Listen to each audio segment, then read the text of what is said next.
I'm Sean Devine from Maxwell Auto, Mississauga, Ontario. It's air conditioning time, and we get a lot of phone calls at this time of the year about your air conditioning on your cars.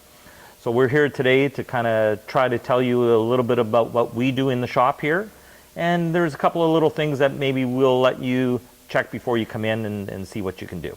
Now, the most important thing about doing it yourself is to make sure that you're safe when you're doing any of these checks.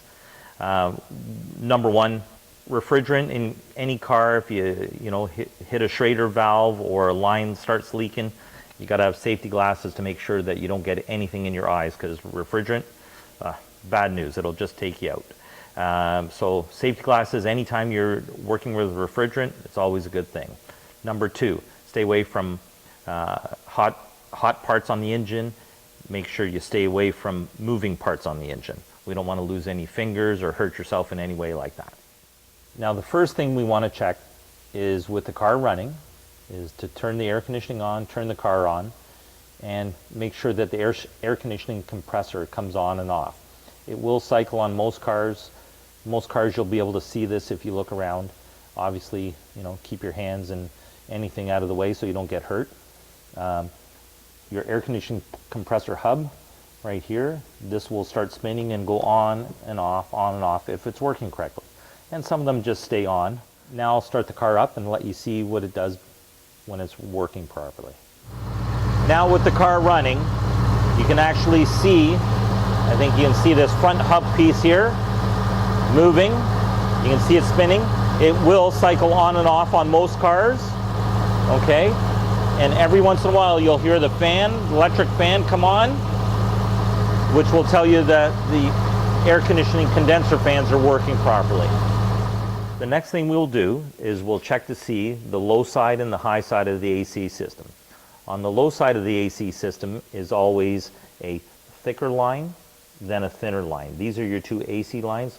Low side, bigger; high side, smaller. So you got to be careful with the high side. You always do this with the engine running with AC on. Now the AC, when it's on, the high side, the smaller one, will be hot. And it could be hot to the touch too, like burn you almost. So it could be maybe 250 degrees. So you just don't be holding it like this. You gotta give it a quick, yes, it's hot, yes, it's cold. Next, I want to talk about airflow. When you turn your air conditioning on, the blower fan comes on, inside and outside the car. Now your blower motor on this car, which is quite conveniently located for us in this picture, is right here. This blower motor here sucks air from outside or inside, depending on the position you put. So if you put it on recirculated air, it doesn't come from in here anymore. It comes from inside the car. That's quite important, is when it's 30, 35 degrees out and you're trying to cool down the air from outside. Well, inside already is maybe 20, 25 degrees. It's a lot easier for the car to get rid of the humidity and give you cold air if you use inside air. Now, another thing that's very important in this shot here, it's very easy to see, is the hood seal. So when your hood is closed, the hood comes down and seals it up here. So the fresh air from outside is being drawn in these vents here.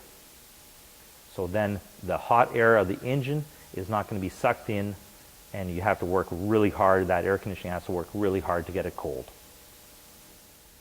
Okay, next we start to look for oil residue around the system.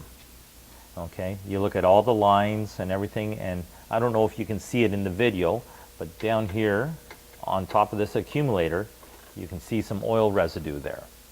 Now in this circumstance, it ends up that it's part of the engine oil leak, which I mentioned before. You got to be careful of, other systems spraying oil on things that is not air conditioning. So we would look for the residue around stuff and make sure that that is either an AC leak or an oil leak. Okay, next on the list here is the debris and the cooling fan systems. So what we do is we gotta make sure that there's no debris, which your radiator is underneath here and your condenser is underneath here, and your cooling fan is down in front of both of them. So what you got to do is make sure there's no debris in front of your condenser or debris in between your condenser and your radiator, because that will restrict the airflow and will not allow it to cool properly. And then actually it'll end up probably causing your air conditioning condenser to fail because the pressures were too high. So you got to make sure that the condenser, there's no dirt in front of the radiator, and make sure that the radiator fan comes on when it's supposed to. So that wraps up things that we do when we start to look at your air conditioning system. We've checked your condenser for debris, we've checked for oil residue, we've checked to make sure the compressor is coming on and off, and we've checked your airflow to make sure that the AC is going to come in the system properly. Okay, now those are things that you could do yourself. The next step would be to get it to a reputable shop like Maxwell Auto, and we will start doing our checks on our side, which would be putting the gauges on, filling it up if we need to, and then doing our leak tests. So if you have any questions or concerns, give us a call at Maxwell Auto. The number is 905-670-9314.